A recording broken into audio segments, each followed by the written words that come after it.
This Russian fiasco has affected the whole global balance of power, and this could be the catalyst for Bitcoin going to $1 million.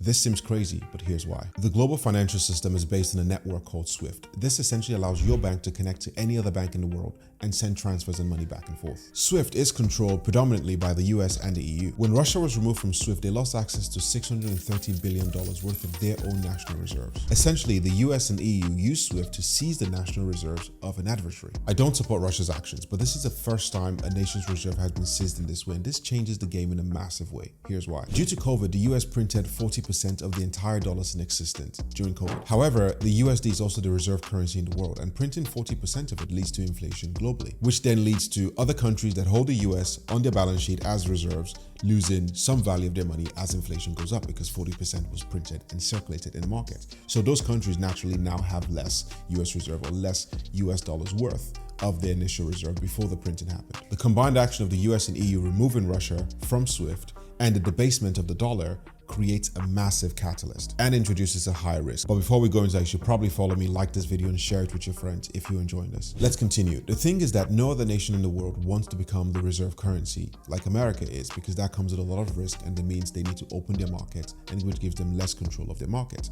China, for example, likes to have control of their market. That's why you have some issues between China and the US. So immediately, what an impasse. You have a currency that can be seized by the US and the EU because of opposing views, like Russia, and then you also have a currency that's being debased.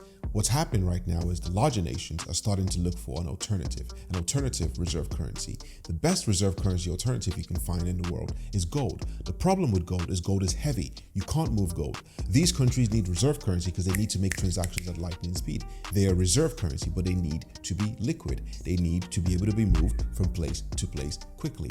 What's the next alternative apart from gold? Digital gold, the digital equivalent. What does that leave us with? Bitcoin.